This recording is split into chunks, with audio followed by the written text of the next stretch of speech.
ہو سکتا ہے اللہ تعالیٰ جو ہے اس سے بہتر کوئی صورتحال پیدا کر دے۔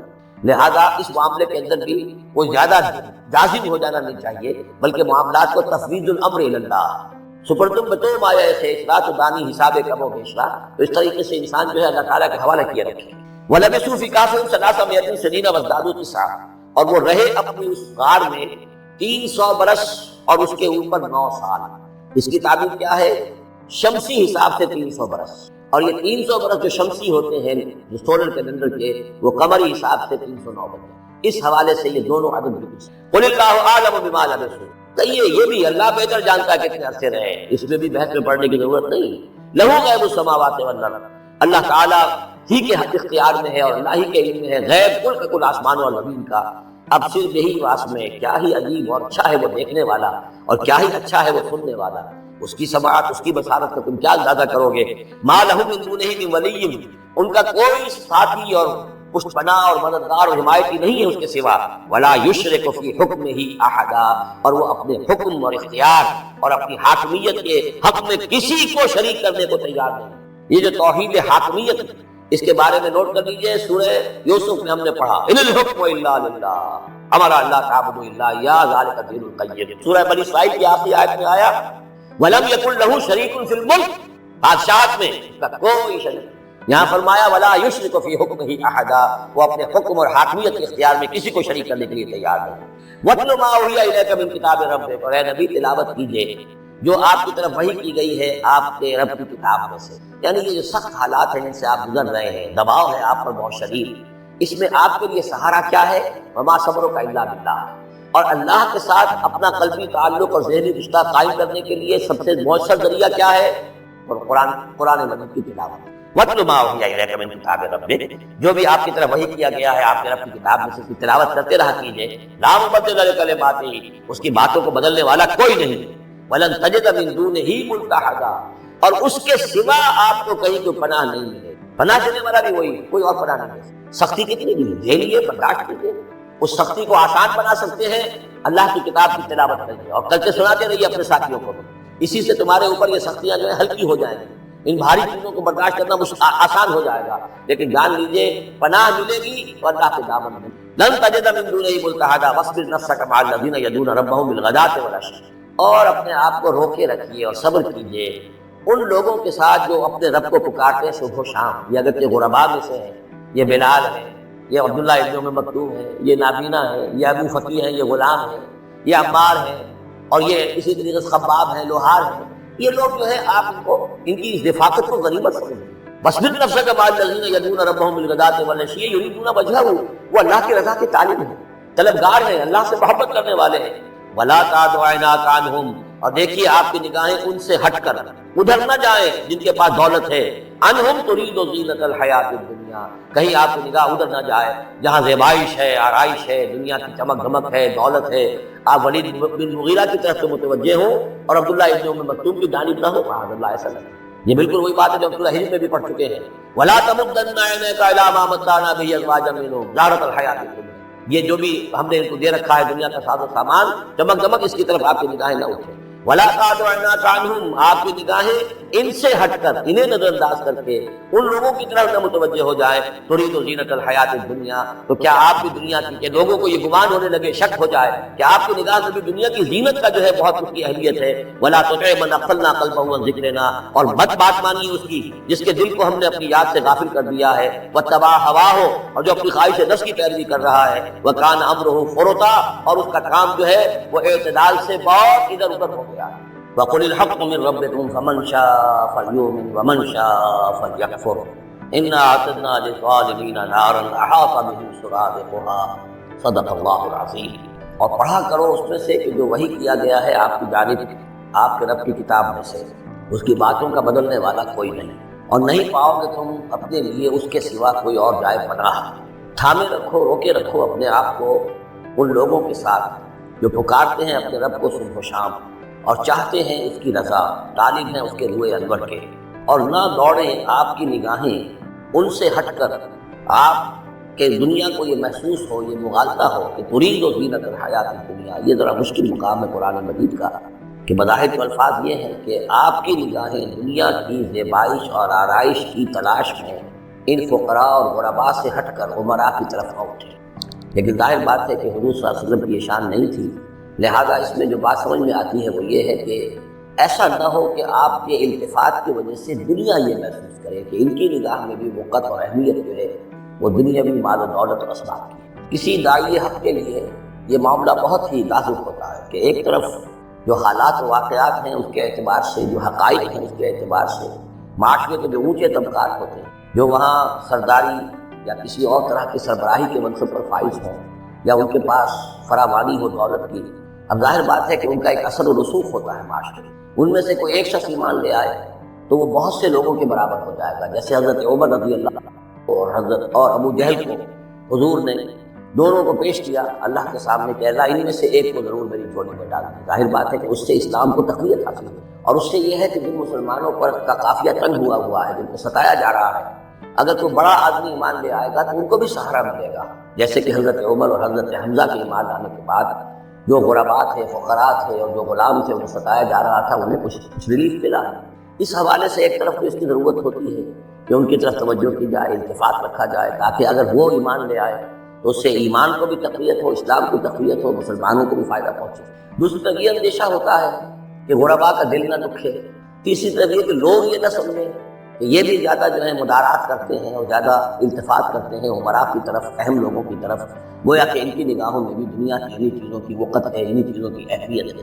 تو یہ تین طرف کی چیز سمجھیے کہ یہ چکی دو پارٹوں والی نہیں، تین پارٹوں والی ہے، کہ جس میں کوئی داعی جو ہوتا ہے وہ اس مخبصے میں آ جاتا ہے کہ ایک طرف تو تقاضا یہ ہے وہ تحریک کا، دعوت کا، اس کی دو جہد کا، اس کے تقاضے یہ ہیں کہ ان کی طرف التفات ہو، ان کی طرف توجہ کی جائے تاکہ ان میں سے کچھ لوگ ایمان لے آئیں تو کام میں سہولت حاصل ہو، مدد حاصل ہو، لیکن دوسری طرف یہ منفی دو اثرات بھی موجود ہیں۔ تو اس کے مابین جو ہے حکم دیا جا رہا ہے حضور صلی اللہ علیہ وسلم کو کہ بہرحال آپ یہ احتیاط کیجیے کہ یہ تاثر نہ ابھرنے پائے کہ محمد کے نزدیک بھی صلی اللہ علیہ وسلم اصل اہمیت جو ہے وہ دولت مند لوگوں کی۔ وَلَا تُطِعْ مَنْ أَغْفَلْنَا قَلْبَهُ عَنْ ذِكْرِنَا، اور مت کہنا مانیے ان لوگوں کا، یہ جیسا کہ میں نے بارہا عرض کیا ہے کہ دباؤ پڑ رہا تھا سرداران قریش کی طرف سے کہ کچھ ہماری بات مان لیجیے، کچھ ہم آپ کی مان لیں۔ تو یہاں گویا کہ اس میں پھر متنبع کیا جا رہا ہے کہ جن لوگوں کو دلوں کو ہم نے اپنی یاد سے غافل کر دیا ہے، محروم کر دیا ہے، آپ ان کی باتیں سنیں بھی مت، ان کی طرف دھیان بھی مت دیں۔ وَلَا تُطِعْ مَنْ أَغْفَلْنَا قَلْبَهُ عَنْ ذِكْرِنَا وَاتَّبَعَ هَوَاهُ وَكَانَ أَمْرُهُ فُرُطًا وَقُلِ الْحَقُّ مِنْ رَبِّكُمْ۔ یہ جو مضمون ابھی ہم نے دوبارہ پڑھا ہے اس کو آپ دیکھیں گے کہ یہ 21ویں پارے کی آغاز میں پھر دوبارہ آئے گا کہ جب بھی شدید کشاکش کا دور آیا ہے تو اس میں یہی ہدایات اللہ تعالیٰ کی طرف سے آئی ہیں حضور کو اور حضور کی وساطت سے تمام اہل ایمان کو کہ قرآن مجید کے ساتھ تمسک جو ہے اور مضبوط کرو، قرآن مجید کے ساتھ اپنے تعلق کو اور گہرا کرو، اور اس کو پڑھنا اور اس کا جو ہے اس کے ساتھ جو ہے اپنے اوقات کا بسر کرنا، اس میں اور اضافہ کرو، اسی سے تم ان شدائد و مصائب کا مقابلہ کر سکو گے۔ وَقُلِ الْحَقُّ مِن رَبِّكُمْ، اور کہہ دیجئے یہ حق ہے میرے رب کی طرف، تمہارے رب کی طرف سے جو میں پیش کر رہا ہوں۔ فَمَن شَاءَ فَلْيُؤْمِنْ وَمَن شَاءَ فَلْيَكْفُرْ، اب جو چاہے ایمان لائے، جو چاہے کفر کرے۔ یہ بالکل وہی بات ہے جو سورۃ الدہر میں کہی گئی ہے، اما شاکرا و اما کفورا، ہم نے پورا اختیار دے دیا، انا ہدیناہ السبیل اما شاکرا و اما کفورا، یہ اختیار ہم نے انسان کو دیا ہے، چاہے شکر گزار بندہ بنے، چاہے کفران نعمت کی روش اختیار کرے۔ تو یہاں انداز یہ ہے کہ آپ ان کفار سے کہتے ہیں کہ میں دعوت پیش کر رہا ہوں، اب تمہیں ایمان لانا ہے لاؤ، کفر کرنا ہے کفر کرو، لیکن بین کی کوئی بات نہیں ہو سکتی، کوئی گیو اینڈ ٹیک، کوئی جو ہے کمپرومائز کے ممکن نہیں۔ قُلِ الْحَقُّ مِن رَبِّكُمْ، ٹیک اٹ اور لیو اٹ، یہ حق ہے تمہارے رب کی طرف سے، چاہے اسے چھوڑ دو تو پورے کو چھوڑنا ہوگا، قبول کرنا ہے تو پورے کو کرنا ہوگا۔ فَمَن شَاءَ فَلْيُؤْمِنْ وَمَن شَاءَ فَلْيَكْفُرْ إِنَّا أَعْتَدْنَا لِلظَّالِمِينَ نَارًا، ہم نے ظالموں کے لیے، کافروں کے لیے، مشرکوں کے لیے آگ تیار کر رکھی ہے، احاطہ بہم سرادقها، اس کی قناتیں ان کا احاطہ کر لیں گی، وہ قناتوں کی شکل میں آگ ہوگی، ان کو گھیرے میں لے لیں گے۔ وَإِن يَسْتَغِيثُوا، اور اگر وہ پیاس سے جہاں بلب ہو کر پانی مانگیں گے، یغاثوا بماء کالمہل یشفی الوجوہ، تو انہیں ایسا پانی دیا جائے گا پینے کے لیے کہ جیسے مہل کے ترجمے کئی کیے گئے ہیں، کھولتے تیل کی تلچھٹ، لاوا، پگھلا ہوا تانبا اور پیپ وغیرہ، مان صدید ان میں، اور وہ اتنا گرم ہوگا یشفی الوجوہ کہ ان کے چہروں کو بھون دے گا۔ بیس شراب، بہت ہی بری شے ہوگی پینے کی، وساعت مرتفقہ، اور یہ ان کے لیے ان کی آرام گاہ جو بنے گی جہنم، بہت ہی بری آرام گاہ ہوگی۔ اس کے برعکس وہی سائملٹینیس کنٹراسٹ کا اسلوب، ان الذین آمنوا وعملوا الصالحات، جو لوگ ایمان لائیں اور نیک عمل کریں، انا لا نضیع اجر من احسن عملا، ہمارا یہ اصول نہیں ہے کہ جو لوگ اچھے عمل کریں ان کے اجر کو ہم ضائع کر دیں، ان کا اجر بھرپور انہیں ملے گا۔ اولئک لہم جنات عدن تجری من تحتہم الانہار، یہ وہ لوگ ہیں کہ جن کے لیے ہیں وہ رہنے والے باغات، ریزیڈینشل گارڈنز، جن کے دامن میں ندیاں بہتی ہوں گی۔ یحلون فیہا من اساور من ذہب، انہیں پہنائے جائیں گے وہاں کنگن سونے کے، ویلبسون ثیابا خضرا من سندس، اور ان کو وہ پہنیں گے وہاں پر کپڑے سب رنگ کے، باریک ریشم کے اور گاڑھے ریشم کے، یعنی اوپر کا لباس جو ہوگا وہ باریک ریشم کا ہوگا اور جو نیچے کا لباس ہوگا وہ گاڑھے ریشم کا ہوگا۔ متکئین فیہا علی الارائک، اور وہ وہاں پر تکیہ لگائے ہوئے، ٹیک لگائے ہوئے بیٹھے ہوں گے تختوں کے اوپر۔ نعم الثواب، کیا ہی اچھا بدلہ ہوگا، وحسنت مرتفقا، اور کیا ہی خوب ان کے لیے آرام دہ ہوگا۔ 5ویں رکوع میں ایک مکالمہ آ رہا، دو اشخاص کا۔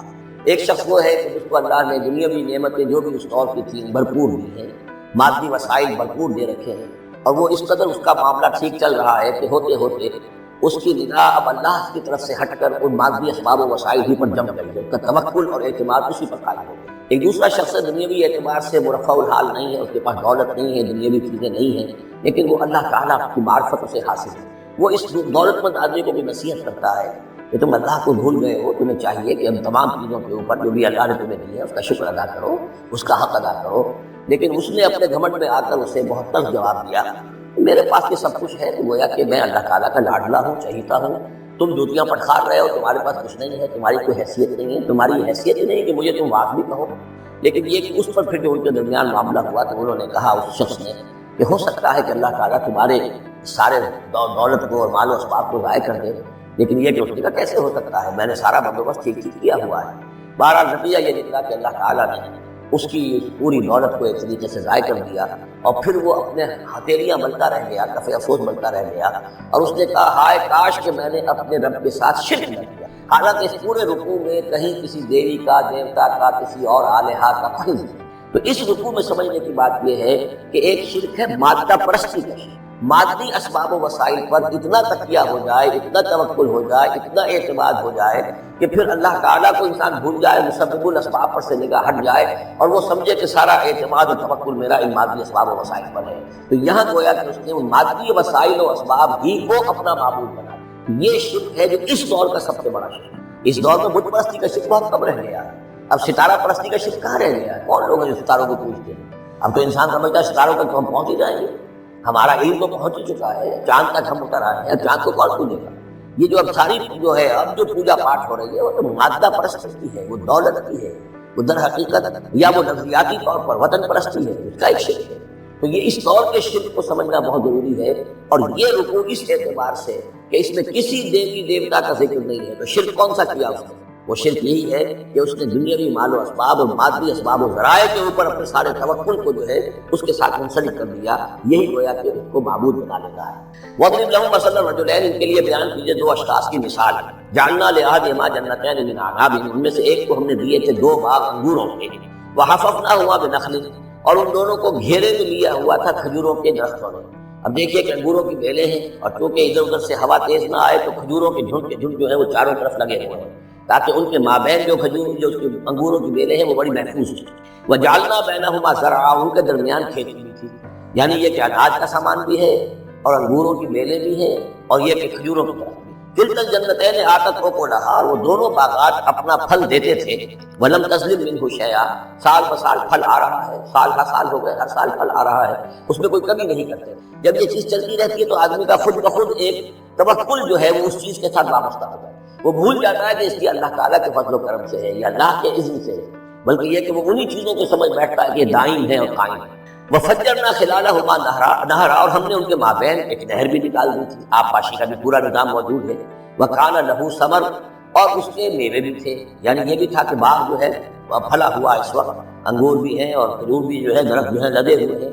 اور ایک اس کا مفہوم یہ بھی ہے میرے نزدیک جو زیادہ راجح ہے کہ اس کو اولاد بھی اللہ نے خوب دی، جیسے درختوں پر پھل لگتا ہے تو انسان کے لیے اس کی اولاد جو ہے اس کے پھل کی حیثیت رکھتی ہے، تو گویا کہ اس کو اولاد بھی ملی تھی۔ فقال لصاحبہ وهو يحاوره، تو کہا اس نے اپنے ساتھی سے، ان سے وہ گفتگو کر رہے تھے، آپس میں گفتگو کر رہا، انا اکثر منک مالا واعز نفرا، میں تم سے کہیں بڑھ کر ہوں مال میں اور نفری۔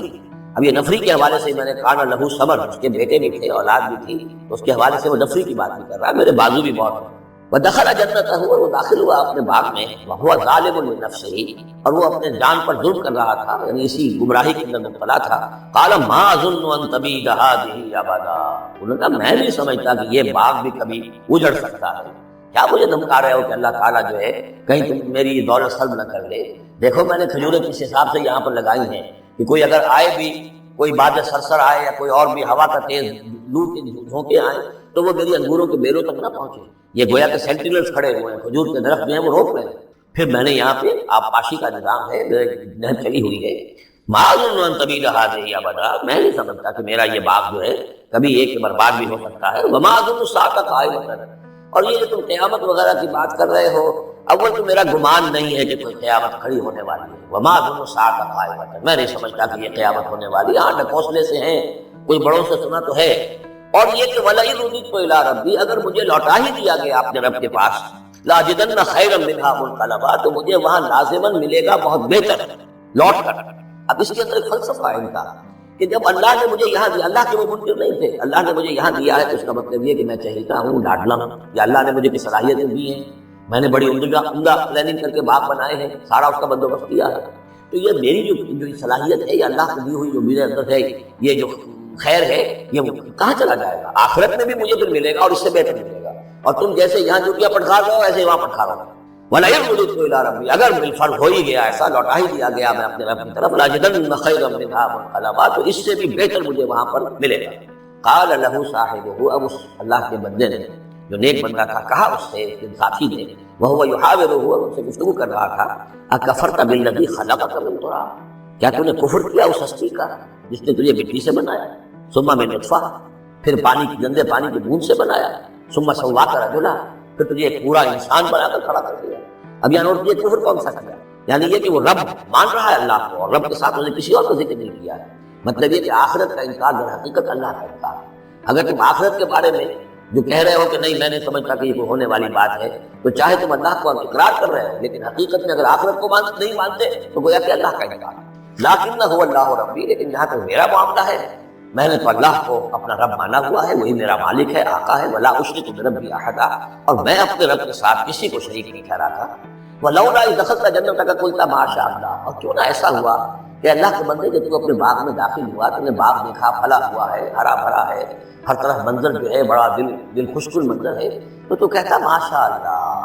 یہ پھر وہی مجلسی کلمہ آ گیا جس میں توحید پھوٹ پھوٹ کر گئی، ما شاء اللہ، یہ جو اللہ نے چاہا، جو اللہ نے چاہا، یہ سب اس کے فضل و کرم سے، لا قوت الا باللہ، کوئی طاقت نہیں ہے اللہ کے سوا۔ اگر اللہ کی طرف سے یہ بات نہ ہوتی تو میرے اندر کوئی صلاحیت نہیں تھی، اللہ ہی کی ہے، حقیقت کی دین ہے اس کی، اسی کی عطا ہے۔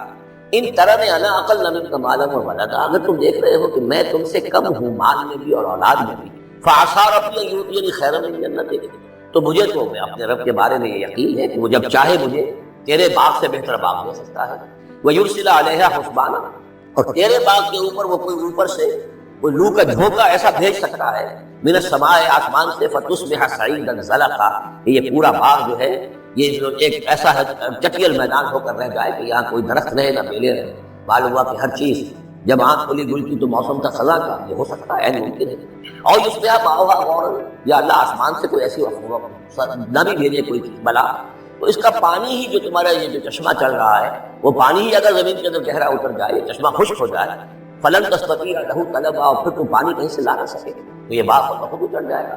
یہ سارے امکانات ہیں، مسبب الاسباب نے تمہارے لیے اس وقت سارے اسباب جمع کر رکھے ہیں، جب چاہے گا ان میں سے کسی ایک سبب کی بھی اگر تناب کھینچ لے تو یہ سارا معاملہ جو ہے یہ تو شیش محل کی طرح کا ہے، ایک ہی جو پتھر ہے وہ اس سب کو چکلا چور کر دے گا۔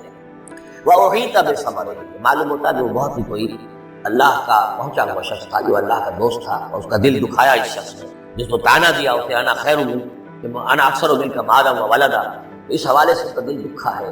اور یہ جان لیجئے کہ کسی اللہ والے کا، من عادى لي وليا فاذنته للحرب، تو ایک حدیث قدسی ہے، جو شخص میرے کسی ولی کے ساتھ دشمنی کرے پھر میری طرف سے اس کے خلاف اعلان جنگ، تو اس نے چونکہ یہ دل دکھایا ہے۔ فارسی کا شعر بھی بڑا مزیدار ہے کہ ہیچ قوم را خدا رسوا نہ کر، تا دلے صاحب دلے نامد میں درد، کسی صاحب دل کے جو دل کو ٹھیس لگتی ہے درد، اور اس کے اندر پیدا ہو جاتا ہے، صاحب دل کو اللہ کی محبت اس کے دل میں اور اسے ٹھیس پہنچے تا دلے صاحب دلے نامت میں درد ہیچ قوم رافضہ رسوا نہ کر. قوم بڑی رسوا ہو جاتی ہے ایک اللہ والے کی کہ دل جو ہے اس کی دل کو اگر تکلیف پہنچے تو وہی تب صبر اس کا سارا صبر سمیٹ لیا. اللہ تعالیٰ نے جو کچھ کو دیا تھا وہ سلب کر دیا. باغ بھی ختم ہوا، اولاد بھی ختم ہوئی. فاصبح یقلب کفیہ علی ما انفق فیہا، تو وہ رہ گیا اپنے ہاتھوں کو ملتا ہوا، اپنی ہتھیلیوں کو ملتا ہوا، جسے ہم کہتے ہیں کفے افسوس ملنا. یقلب کفیہ علی ما انفق فیہا، جو کچھ اس نے خرچ کیا تھا، انویسٹ کیا تھا، محنت کی تھی، کتنا عرصہ لگا تھا اس باغ کے پلاننگ میں، باغ کو اس نے لگایا تھا، کہاں کہاں سے پودے لایا ہوگا. ما انفق فیہا وہی خاویۃ علی عروشہا، اور وہ باغ جو ہے گرا پڑا ہوا تھا اپنی چھتریوں کے اوپر، کیونکہ جو انگور کی بیلیں ہوتی ہیں وہ ٹٹیاں ہوتی ہیں، چھتریاں ہوتی ہیں، وہ سب پونجی پڑ. وَيَقُولُ يَا لَيْتَنِي لَمْ أُشْرِكْ بِرَبِّي أَحَدًا، اور اس وقت وہ کہہ رہا تھا ہائے میری شامت، کیا کاش کہ میں نے اپنے رب کے ساتھ شرک نہ کیا. اب یہ کون سا شرک؟ اس پوری اس گفتگو کے اندر کہیں کسی دیوی کا، دیوتا کا، کسی کا ذکر نہیں ہے، کسی کی شفاعت کا ذکر نہیں ہے. یہ ہے ہمارا آج کا نقشہ مادہ پرستی کا. آج کی ہماری ذہنیت جو پوری کی پوری رکوع کے اندر موجود ہے. وَلَمْ تَكُنْ لَهُ فِئَةٌ يَنْصُرُونَهُ، اور نہ ہوئی پھر اس کی کوئی جماعت، کوئی اس کی فوج ہوتی جو اس کی مدد کرتی من دون اللہ، اللہ کے مقابلے میں. وَمَا كَانَ مُنْتَصِرًا، اور نہ ہی وہ اس قابل تھا کہ کسی سے انتقام لے. کس سے انتقام لے؟ سارا فیصلہ تو اللہ کی طرف سے ہوا ہے. هُنَالِكَ الْوَلَایَةُ لِلَّهِ الْحَقِّ، یہاں تو حکومت اور اختیار کل کا کل اللہ ہی کے لیے ہے، سچے اللہ کے لیے جو الحق. یہ ولایا ہے واو کے زبر کے ساتھ. والی کہتے ہیں حاکم کو، مالک کو والی، والی سے ولایا بنتا ہے. ولی کہتے ہیں دوست، پشت پناہ، اور اس سے ولایا بنتا ہے. ولایت باغ، اللہ ولی الذین آمنوا یخرجهم من الظلمات الی النور، اور الا اولیاء اللہ لا خوف علیہم ولا هم یحزنون. یہ ولایت ہے واو کے زیر کے ساتھ. اور والی ہونا کسی کا، فلاں ملک کا والی فلاں تھا، یعنی وہاں کا حکمران تھا، بادشاہ تھا. تو یہاں کی بادشاہی، یہاں کا اختیار، ہنالک الولایۃ للہ الحق، کل ولایت اللہ کے حق ہے. وہ خیر ثوابا و خیر عقبا، یقیناً وہی بہتر ہے انعام دینے والا، اور وہی بہتر ہے نتیجے کے اعتبار سے، عاقبت کے اعتبار سے. وَاضْرِبْ لَهُم مَثَلَ الْحَيَاةِ الدُّنْيَا، اور ان کے لیے ذرا بیان کیجیے ایک مثال دنیا کی زندگی کے لیے. كَمَاءٍ أَنزَلْنَاهُ مِنَ السَّمَاءِ، جیسے پانی کہ ہم نے اتارا آسمان سے، فَاخْتَلَطَ بِهِ نَبَاتُ الْأَرْضِ، اس کے ساتھ رل مل کر زمین کا جو سبزہ ہے وہ نکل آیا. فَأَصْبَحَ هَشِيمًا تَذْرُوهُ الرِّيَاحُ، اب یہ ایک لمبی بات ہے جسے مختصر کیا گیا کہ پھر کچھ عرصے کے بعد وہ سبزہ جو ہے وہ زرد پڑ جاتا ہے، پھر دھوپ کے اندر سوکھ کر گیلا ہو گیا، پھر چورا چورا ہو گیا، پھر وہ چٹنی زمین کی زمین رہ گئی.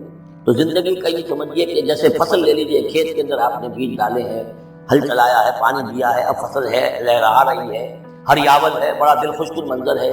کچھ دنوں کے بعد اسی فصل کے اوپر جو زردی آ جاتی ہے، پھر وہ پک گئی ہے، اس کے بعد وہ کٹ جاتی ہے، کٹنے کے بعد پھر وہی منظر وہی ہے، وہی ویران منظر ہے.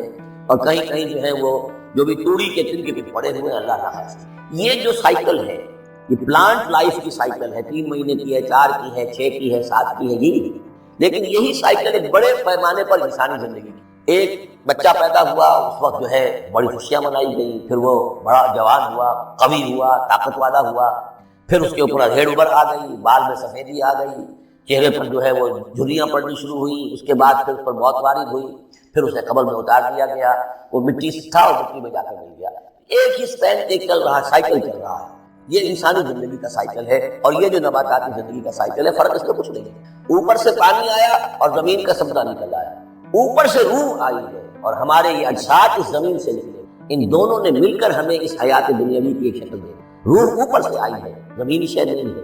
بولے روح من امر ربی، اور یہ کہ زمینی طور پر جو بھی کچھ ہے، یہ جو نظام ہے یہاں کا، اس میں یہ ہمارا جسم بنتا ہے اپنے ماؤں کے پیٹوں میں، اور پھر یہ روح کے ساتھ مل کر اس دنیا کی زندگی کے اندر ایک جو ہے ایک وقفہ امتحان جو ہے اس کو بسر کر رہا ہے.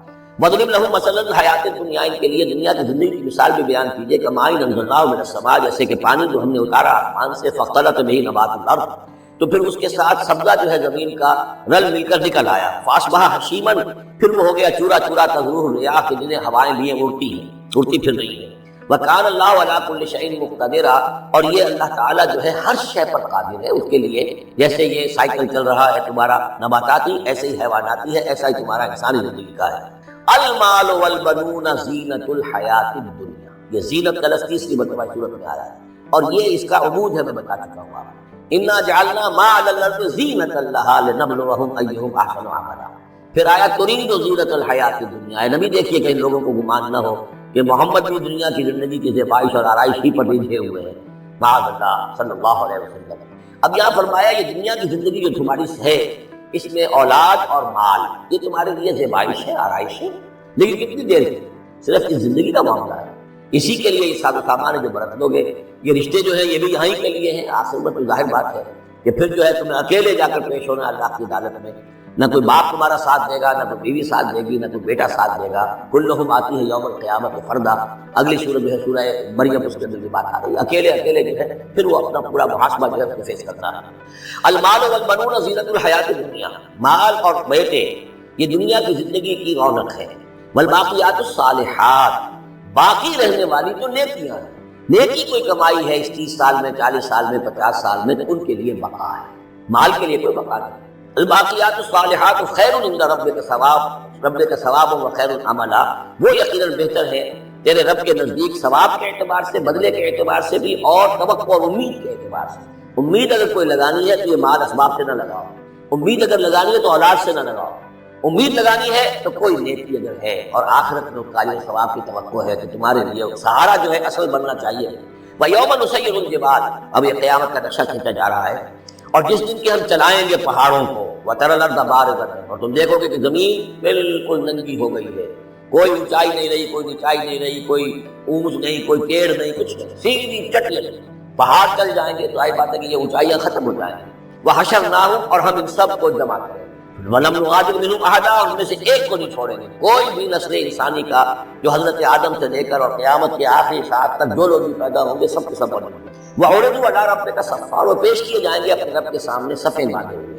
لَقَدْ جِئْتُمُونَا كَمَا خَلَقْنَاكُمْ أَوَّلَ مَرَّةٍ، یہ پہلے بھی مضمون آ چکا ہے، آ گئے ہونا ہمارے پاس جیسے کہ ہم نے پیدا کیا تھا پہلی مرتبہ۔ پہلی مرتبہ کب؟ عالم ارواح، وہ اکٹھے تھے سب، بعد میں جو دنیا میں پیدائش ہماری ہوئی ہے یہ تخلیق ہے دوسری مرتبہ، یہ زمینی تخلیق کے ساتھ روح کو جوڑ کر جو ہے یہ ہمارا در حقیقت یہ تخلیق ثانی ہے۔ تخلیق اول جو ہے وہ تو ہماری ارواح کی شکل میں ہوئی، اور وہی شکل میں تھی کہ آدم سے لے کر اگر کل دنیا کی زندگی 15,000 برس ہو، فرض کیجیے آدم کے بعد سے لے کر قیامت تک، تو 15,000 برس تک جتنے انسان نسل آدم میں پیدا ہوئے بیک وقت وہ موجود تھے اس وقت بھی، اور بیک وقت موجود ہوں گے قیامت میں۔ لقد جئتمونا، آ گئے ہو ہمارے پاس، کما خلقناکم اول مرہ، جیسے کہ ہم نے پیدا کیا تھا تمہیں پہلی بار۔ بل زعمتم ان لن نجعل لکم موعدا، اس وقت ہم نے تم سے قول و قرار دیا تھا الست بربکم قالوا بلی، لیکن اس دنیا کی زندگی میں تمہیں یہ گمان ہو گیا تھا تمہارے لیے ہم کوئی وقت، وعدے کا وقت مقرر نہیں کریں گے، یعنی ملاقات نہیں ہوگی، تم بھول گئے تھے اس ملاقات کو، جی چرا رہے تھے ہم سے ملنے سے۔ الذین لا یرجون لقاءنا، جو ہم سے ملاقات کی امیدوار ہی نہیں ہے، اس خیال ہی کو ذہنوں سے دور رکھتے تھے کہ کبھی اللہ کے حضور میں حاضری ہے۔ ووضع الکتاب، اور اعمال نامہ لا کر رکھ دیا جائے گا، وضع۔ اب وہ اعمال نامہ کیا ہوگا؟ کون سا جائنٹ قسم کا کوئی کمپیوٹر ہوگا؟ ہر فرد نوع بشر آدم کی ہر نسل کا اس میں پورا کارنامہ زندگی میں آپ کو معلوم ہے، جیسے کمپیوٹر کے اوپر ایک بٹن دبتا ہے اور وہ سب آ گیا، اور ایک بٹن دبے گا اس کا پورا جو چھپ کر بھی آ گیا، ایک فرد کی پوری زندگی کا ریکارڈ ہوگا۔ جیسا کہ میں نے کئی بار عرض کیا، ان چیزوں کا ماننا اب جتنا آسان ہو گیا ہے، آج سے 100 برس پہلے ماننا اتنا آسان نہیں ہے۔ کس قدر گہرے ایمان بالغیب کی ضرورت ہے۔ آج تو یہ چیزیں ہمارے حساب کتاب میں آ رہی ہیں، چھوٹے چھوٹے سے بٹن کی طرح کا تو ٹیپ ریکارڈر ہوتا ہے کہ آپ سے ملنے کے لیے کوئی آیا ہے آپ کو پتہ ہی نہیں، اور اس کا جو بٹن ہے جو کوڈ کا آپ بٹن سمجھتے ہو ٹیپ ریکارڈر، وہ آپ کے ساتھ جو گفتگو ریکارڈ ہوگی آپ کو پتہ ہی نہیں۔ تو صورت حال یہ ہوتی ہے، ذرا لگائیے کہیں پر اور آپ کو معلوم ہوگا کہ آپ کی ساری گفتگو سن لیجیے آپ۔ تو یہ ساری ریکارڈنگ ہے، ہر چیز محفوظ ہو رہی ہے، اعمال نامے میں ہر شے موجود ہے۔ ووضع الکتاب، اور وہ لا کر اعمال نامہ رکھ دیا جائے گا، کہیں سے وہ کمپیوٹر شاید اس جگہ پر ہے اور وہاں سے وہ انسٹال جو ہے وہاں سے لا کر میدان حشر میں ٹکایا جائے گا۔ ووضع الکتاب فترى المجرمین مشفقین مما فیہ، تم دیکھو گے اب مجرموں کو ڈر رہے ہوں گے، کانپ رہے ہوں گے کہ اس میں کیا کچھ ہے۔